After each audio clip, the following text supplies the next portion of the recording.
I wonder if you could help us do some fan matchmaking. Okay. Maybe tell us who the right fan is for these teams.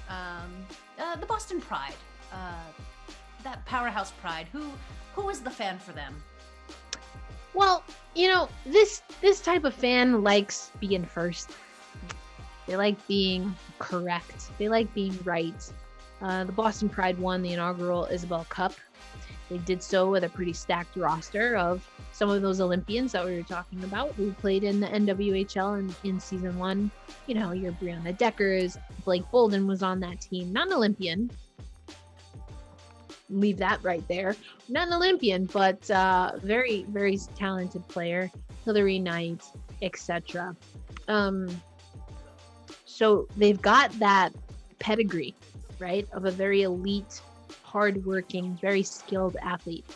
But here's the thing. Although they made it to the Isabel Cup final, no one won that 2020 Cup, and the Boston Pride has been 0 for 3. Really 0 for 2. They didn't even make the playoffs in season 4, or the final in season 4. So they're due. So it's kind of like a New York Yankees situation happening here, where you've got a lot of talent, but the rings in the last few years have been lacking.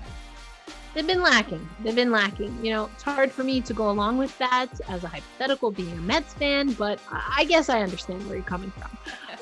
So that's the match. Fan. It's that's the match for Boston, and again, a stacked team that was really due. And as they would say, they're hungry for the cup. They almost had an undefeated season, but that was spoiled by who would have been their opponent in the final, the Minnesota Whitecaps. So we'll see. Oh boy. The Buffalo Beauts. Take us to the falls. I feel like the Buffalo Beauts are probably just about like any other Buffalo team. You want to think about them as hardworking, and they're endearing in a way. But sometimes they just can't get it done.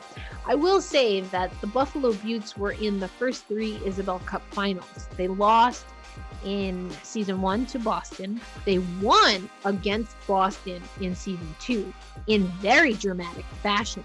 And if you like drama, if you like being the David in the David and Goliath situation, Brianne McLaughlin over 60 saves in that game to upend the Boston Pride from a back-to-back championship.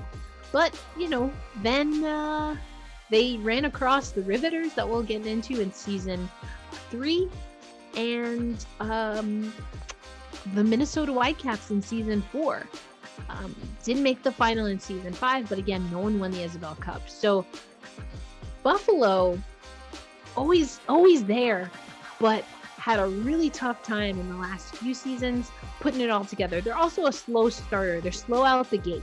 Ooh, so if you kind of like to take chances and be that underdog, the Beauts are the team for you. I would think that last season's outdoor game is probably the best example of that description you gave, where they fell behind, and then way behind. Taylor Kersey scored 4 goals. Goals. And then they lost by 3 goals. And they still lost. That was a wild game. Also tells you a little bit something about the defense for both of those teams. It was against the Riveters, but defense has been something that this Beauts team, we were just on a call with them, they have really focused on defense. They brought back Lisa Chesson, former U.S. Olympian, and did win that Isabel Cup with the Buffalo Beauts against Boston in season 2. So they're really looking to lock it down on defense. A championship mindset coming to Boston. You heard it here first. Tell us of the beloved Connecticut Whale. Oh, the Whale. So the Connecticut Whale were a team that peaked way early, and that's about all we got. They had a stacked roster, including actually Kelly Stack. So in season 1, but never established a good culture. There were general manager changes, there were coaching changes, and as a franchise, the Connecticut Whale have been playing catch up ever since. Really fun team. You want to fall in love with the Connecticut Whale, especially with that logo where the hockey stick is the smile of the whale. It's adorable. And that's kind of the cute and cuddly personality that usually this team has. They have great goaltending. I mean, you want to talk about goalies standing on their head. Miri Räisänen, Sydney Rossman, what Brooke Waleko was able to do. Waleko was able to do last season. They've had a lot of really great goaltending. Unfortunately, not a lot of true goal scorers. So if you like goalies, the Connecticut Whale is the team for you. And who doesn't love a goalie on Who doesn't love a good goalie?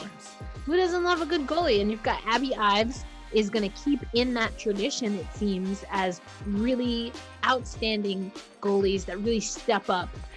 So the question will be if they have enough forwards to really get that team into contention. No, it's a short season, so maybe this will be their year. Maybe they're the only member of the founding 4 teams that does not have an Isabel Cup. It's time. Let's these Metropolitan Riveters. These Riveters. Well, you know, they have an iconic logo. Rosie the Riveter. What else is there to say except perhaps hashtag Black Rosie? But other than that, I mean, really not much else you can say about the iconic Rosie the Riveter. And you know what? She's putting out the guns, and that's basically what you're going to get when you get the Riveters. They are a gritty team. They usually have a lot of size, and you mix that with some really skilled players. I mean, players that'll make you look silly, like Madison Packer on this team. They have Kelly Babstock, former Connecticut Whale player, former Buffalo Butte for a little bit there.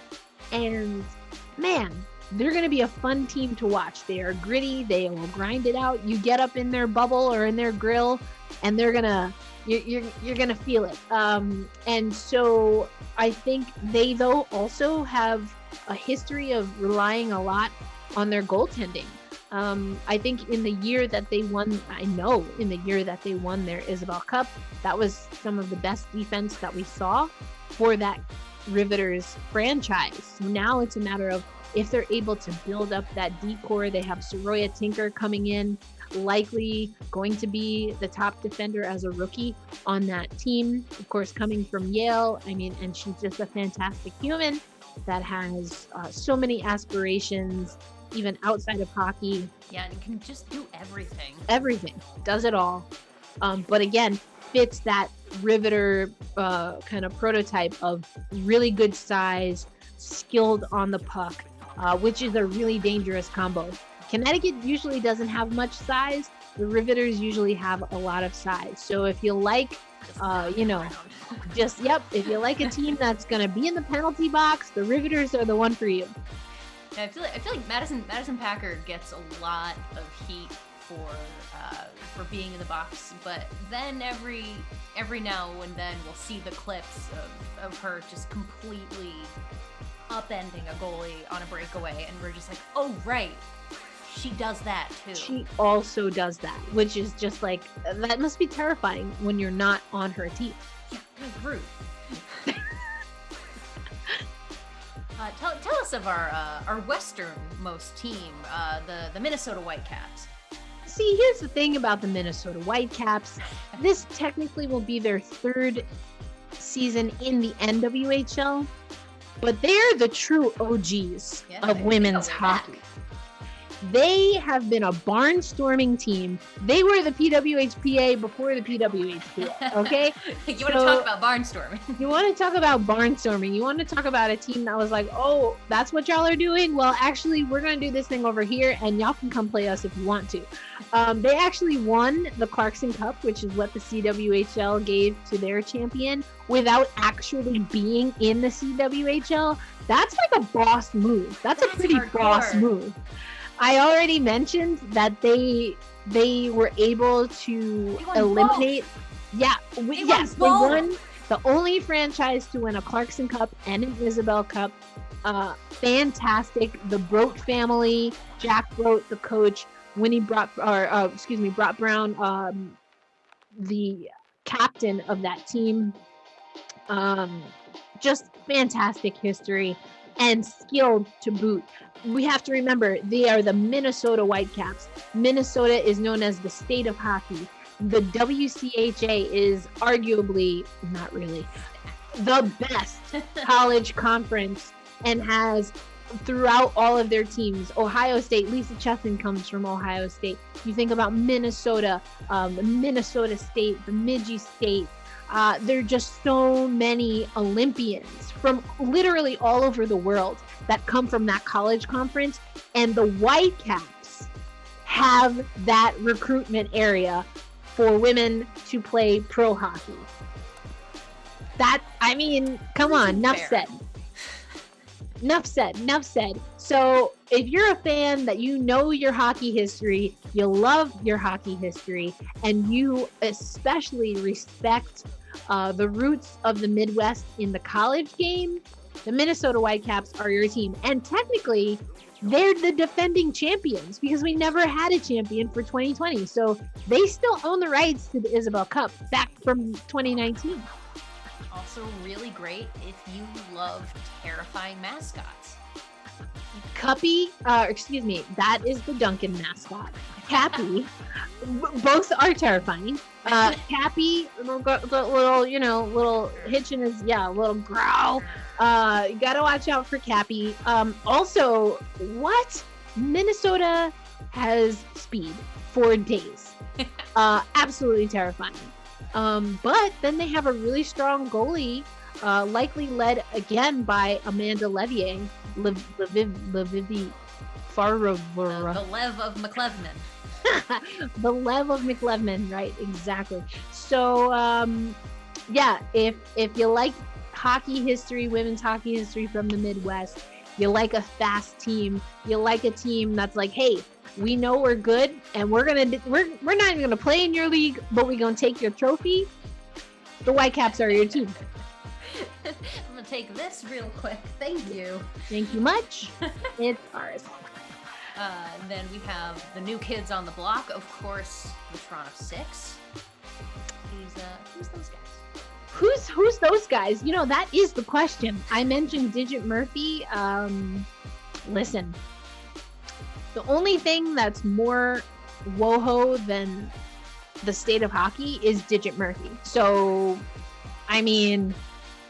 Digit is the bench boss for the first ever Canadian team in the NWHL.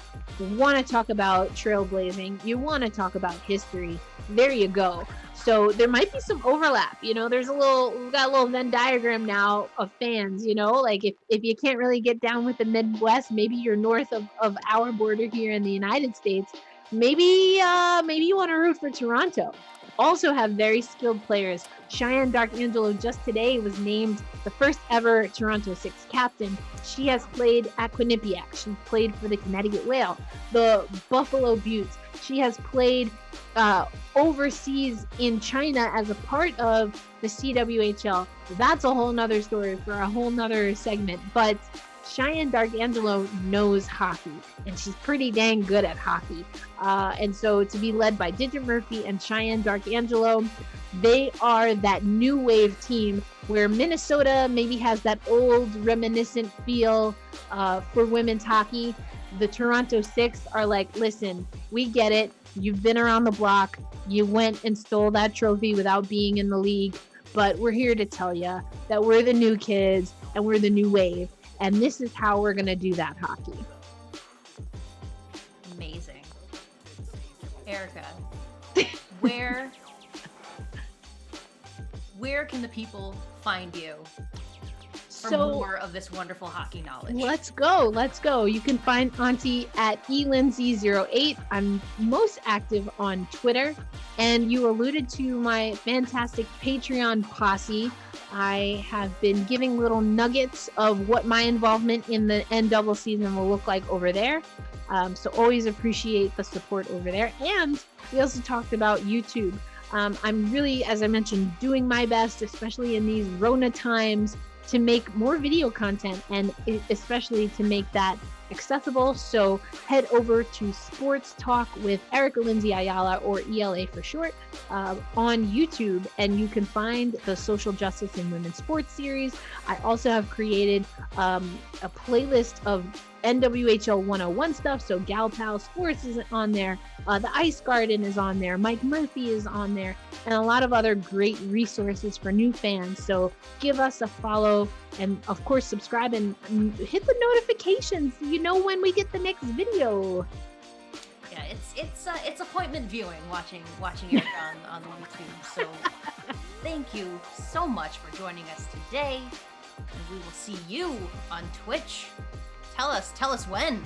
I can't wait. Like I said, the opening game, the first game of the N double season will be on Twitch. That is Saturday, January 23rd at 1 p.m. Eastern Standard Time.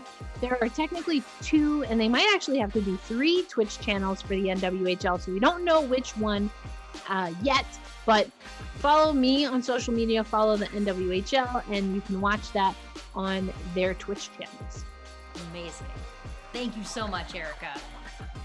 Thanks for having me. This was fun.